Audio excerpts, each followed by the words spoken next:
So now let us take a look at the stages of the bone maturity. In the maturation of the bone, we have two types of bone, that is the woven bone and the lamellar bone. The woven bone is a type of the fibrous bone which is present at the stage of the fetal development, and it occurs during the bone healing process, and it is weaker compared to the lamellar bone. Lamellar bone वो bone होता है जो adult stage में present होता है, and the woven bone is only further modified as the lamellar bone. Since the fibrous bone is weaker than the lamellar bone, it also has more flexibility compared to that of the lamellar bone. In the lamellar bone, we have the two types, that is the trabecular bone and the compact bone, which is the cortical bone. So, अब हम bone remodelling के बारे में पढ़ेंगे. Bone remodelling एक ऐसा process है which is continuous, और ये थ्रू आउट द लाइफ होता रहता है. इट इज़ अ कंटिन्यूस, और ये एक साइक्लिक प्रोसेस है जिसमें ऑस्टियोब्लास्ट और ऑस्टियोक्लास्ट एक इम्पॉर्टेंट रोल प्ले करते हैं. अगर बोन रीमॉडलिंग को सिंपली डिफाइन करें तो उसका मतलब है it is the interconversion of the breakdown of the bone and the renewal of the bone. यानी बोन का टूटना और उसका वापस से बनना, यही प्रोसेस को हम बोन रीमॉडलिंग कहते हैं. So we also have the definition that the old और the brittle bone which is degrading, it is replaced by the new tissue. So before discussing the process of the bone remodelling, मुझे आपको 4 factors के बारे में बताना है जो bone remodelling में एक एसेंशियल रोल प्ले करते हैं. These are the RANK L, the OPG and the MCSF. That is the RANK stands for the receptor activator of nuclear kappa beta. अब ये जो मॉलिक्यूल है ये ऑस्टियोक्लास्ट सेल्स पे प्रेजेंट होता है, और जैसे ही ये रिसेप्टर को हम स्टिमुलेट करते हैं तो ये बोन रिजॉर्प्शन की तरफ बढ़ता है. So stimulation of RANK leads to the resorption process, यानी बोन का डिग्रेड होना. अब ये जो रिसेप्टर है it works under the influence of the ligand known as the RANK L, which is the receptor activator of nuclear kappa beta ligand. और ये जो लाइगेंड प्रेजेंट होता है it is secreted by the osteoblast cells.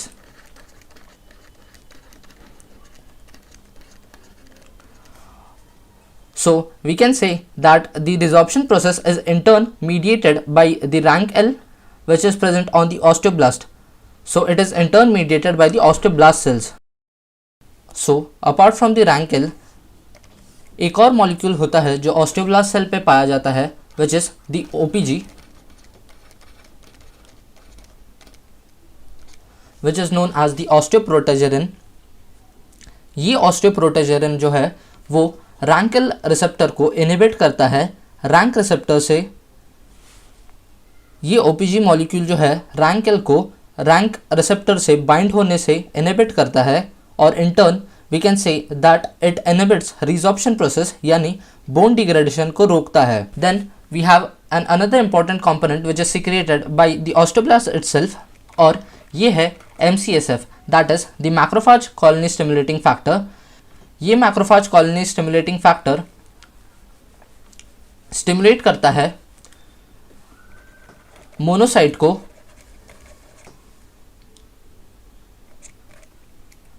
In the presence of the रैंकल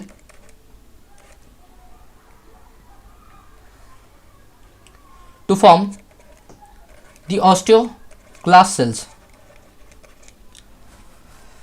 सो अब हम इसके process के बारे में जानेंगे. सो मैंने ऑलरेडी सारे डायग्राम्स बना रखे हैं regarding the process. So here ये रेड कलर का cell which we have is the osteoblast cells. Here we have the monocytes.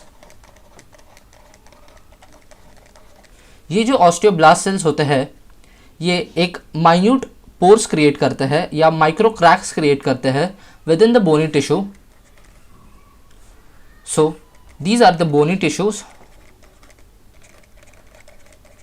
या हम कह सकते हैं बोनी सरफेस. अब जैसे हमने पढ़ा था कि लेयर्स प्रेजेंट होते हैं, तो इन लेयर्स के ऊपर अगर ऑस्टियोब्लास्ट प्रेजेंट रहा तो वो एक माइन्यूट पोर क्रिएट करेगा, जिसके वजह से it would lead to the process of resorption, that is जो डिग्रेडेशन ऑफ बोन है उसको इनिशिएट करने का काम करता है ऑस्टियोब्लास्ट सेल्स इटसेल्फ. सो ये माइक्रो क्रैक्स प्रेजेंट होते हैं जो ऑस्टियोब्लास्ट ने किए होते हैं. Then the cell which we have in the bony tissue is the osteocyte in the blue color. अब ये जो osteoblast cells होते हैं, जैसे कि हमने पढ़ा था कि osteoblast cells जो है वो rank L ligand को secrete करते हैं, और ये जो rank L molecules है ये bind करते हैं to the monocyte units. So here we can see ये जो rank L molecules है, these are binding with the rank receptors on the monocyte cells, और ये further stimulate करेगा along with the MCSF to produce the osteoclast cells which is a multinucleated cell. अब जैसे ही rank L ने अपना काम किया, रैंक रिसेप्टर से मोनोसाइट्स स्टिमुलेट हुए. मोनोसाइट्स ने क्या किया, मोनोसाइट्स इकट्ठे हो गए, और इकट्ठे होने पर उन्होंने एक मल्टीन्यूक्लिएटेड ऑस्टियोक्लास्ट सेल्स फॉर्म किया. अब ये ऑस्टियोक्लास्ट सेल्स जो है वो जो माइक्रो क्रैक्स प्रेजेंट है उनमें और पोर्स क्रिएट करेंगे और डिग्रेडेशन करेंगे, या बोल सकते हैं कि एक्सकवेशन करेंगे, खोद देंगे उस जो भी बोनी टिश्यू है. एंड फर्दर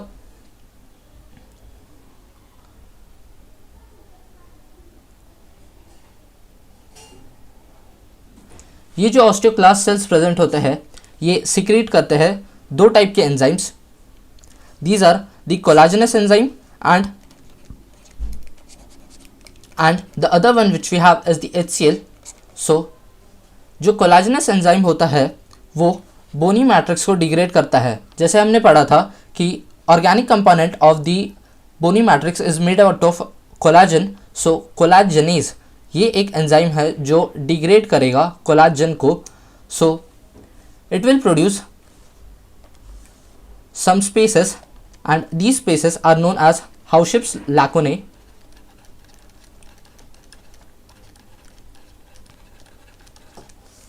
अब ये हाउशिप्स लैकोने जो है ये प्रोड्यूस होते हैं, and also we have another enzyme that is the HCl. HCl का काम क्या होता है, जो हाइड्रोक्सी एपेटाइट है, हाइड्रोक्सी एपेटाइट जो इनऑर्गेनिक पार्ट में प्रेजेंट है as well as some part in the organic component of the bony matrix. So ये उन दोनों को ये हाइड्रोक्सी एपेटाइट को डिग्रेड करता है. और जैसे हमने पढ़ा था कि हाइड्रोक्सी एपेटाइट का structure is made out of calcium phosphate. So ये ब्रेक डाउन करेगा HCl जो है ये Ca3PO4 को ब्रेक डाउन करेगा और रिलीज करेगा ब्लड वेसल में दो molecule which are the calcium and the phosphate. So इसके वजह से हम कह सकते हैं कि रिजॉर्प्शन प्रोसेस यानी बोन डिग्रेडेशन के वजह से ब्लड वेसल में कैल्शियम का लेवल इंक्रीज हो रहा है. So we can say that the stimulation of the osteoblast cells in turn the osteoclast cells would lead to the increased level of calcium in our blood vessels. आगे ये जो osteoclast cells present होते हैं ये जो osteocyte cell है between the bony tissue उसे भी फैगोसाइट करेंगे. फैगोसाइट करना यानी एनगल्फ कर लेना. So these cells that is the osteoclast cells would also engulf the osteocyte cells, और इसका काम होने के बाद वो अपोप्टोसिस करेगा. अपोप्टोसिस ये एक पैथोलॉजी का टर्म है। अपोप्टोसिस आप पैथोलॉजी में पढ़ोगे। It is nothing but it is the programme cell death, यानी सेल का डेथ होना ये एक प्रोग्राम्ड प्रोसेस है। सो अब ये जो कैविटी फॉर्म हुई है due to the process of osteoclast, जो ऑस्टियोक्लास्ट ने एक्सकवेशन किया है,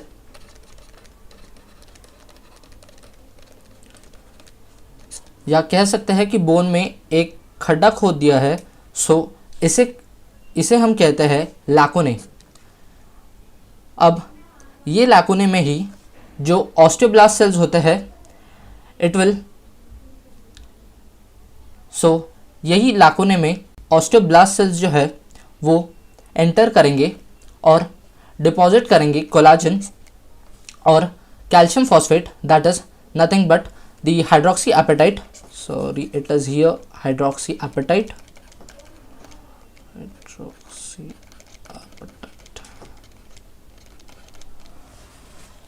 So इसकी वजह से हमारे बोनी मैट्रिक्स में ऑस्टियोइड का भी डिपोजिशन हो रहा है along with the hydroxy apatite. So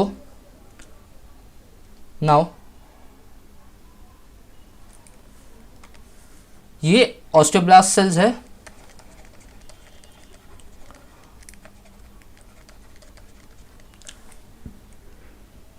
जो लैकुने में एंटर करते हैं और will lead to the deposition of the collagen as well as the hydroxy apatite.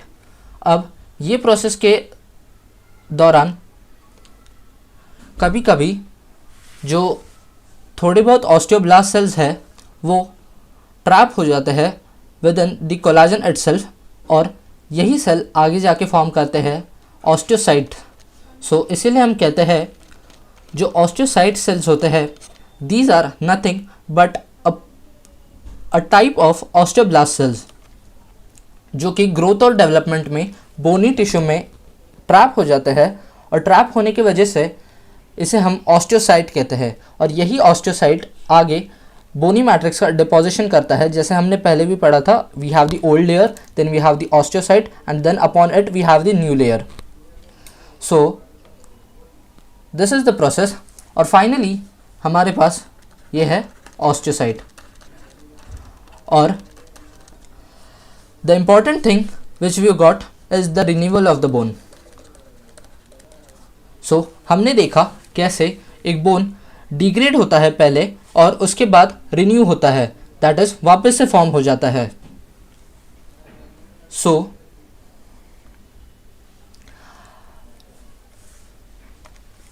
जैसे हमने पहले पढ़ा था कि ऑस्टियोप्रोटेजेरिन ये जो कंपाउंड है ये ऑस्टियोब्लास्ट सीक्रेट करता है। अब ये कब होता है? जब amount of calcium in the blood level is very high.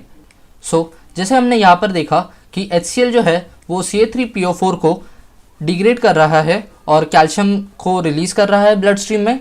तो इसकी वजह से अगर ज़्यादा अमाउंट में कैल्शियम रिलीज़ हुआ ब्लड स्ट्रीम में तो OPG मॉलिक्यूल जो है वो ऑस्टियोब्लास्ट सीक्रेट करता है। ऑस्टियोब्लास्ट जैसे ही ये OPG मॉलिक्यूल सीक्रेट करता है वो रैंक L लाइगैंड को बाइंड करेगा। अब जैसे ही रैंक L लाइगैंड OPG से बाइंड करेगा it will be a type of competitive inhibition, यानी अब ये molecule rank L rank receptor से बाइंड नहीं कर पाएगा। सो अगर रैंक रिसेप्टर को स्टिमुलेट नहीं किया गया तो we can say that the bone resorption has been stopped. जैसे ही बोन रिजॉर्प्शन स्टॉप हुआ है so the process of the increase of calcium in our blood has been stopped. So we can say that it has the process of slowdown of activation of the osteoclast cells, which is a very important role. अगर वरना फिर हाइपरकैल्सेमिक conditions भी हो सकते हैं। हाइपरकैल्सेमिक यानी hyper यानी ज़्यादा, कैल्सेमिक यानी calcium, and emic emia. This term anemia or simply refers that the concentration of the substance in blood.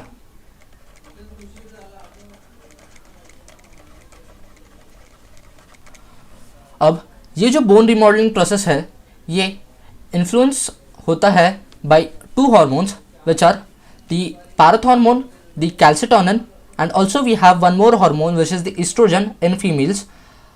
so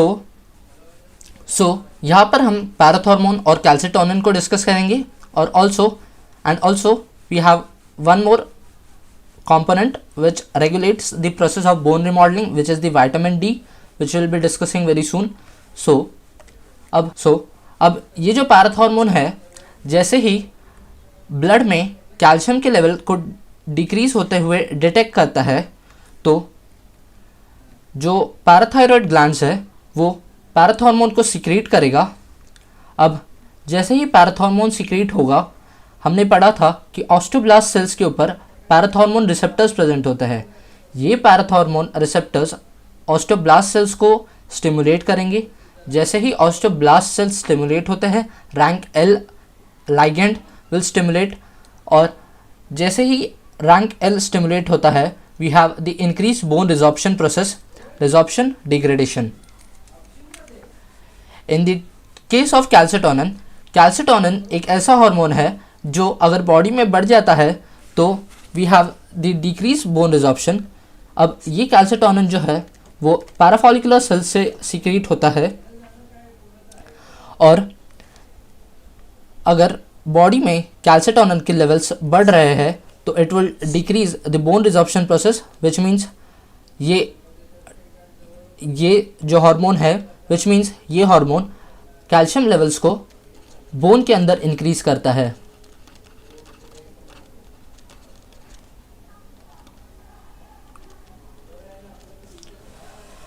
और एक important law regarding the bone remodelling process which is the Wolff's law.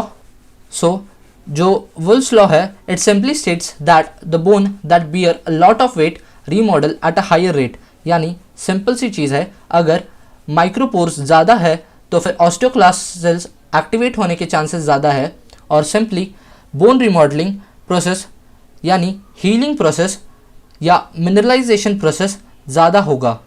So we can classify the bone remodelling process into 3 major sub categories which is, पहले bone degrade होगा, फिर form होगा, और फिर mineralisation होगा।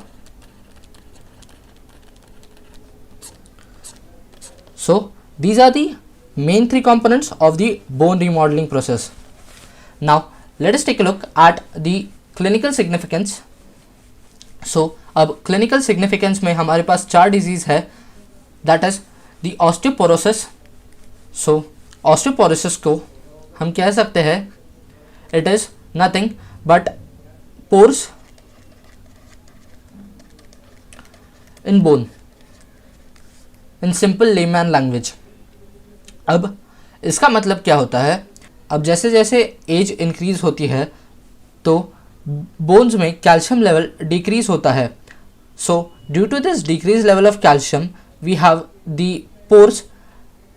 जैसे हम कह सकते हैं कि बोन जो है वो खोखला हो जाता है as we age, so it is referred as the osteoporosis. And osteoporosis के चांसेस फीमेल्स में ज़्यादा होते हैं because after the post-menopausal phase, levels of hormones in a female are altering at different levels. So इसके लिए osteoporosis is at, so females are at high risk of osteoporosis after the age of 30 or 40. Then we have the case of the osteomalacia. Osteomalacia यानी softening of the bones. अब इसमें भी we have the terms malacia which simply refers the softening.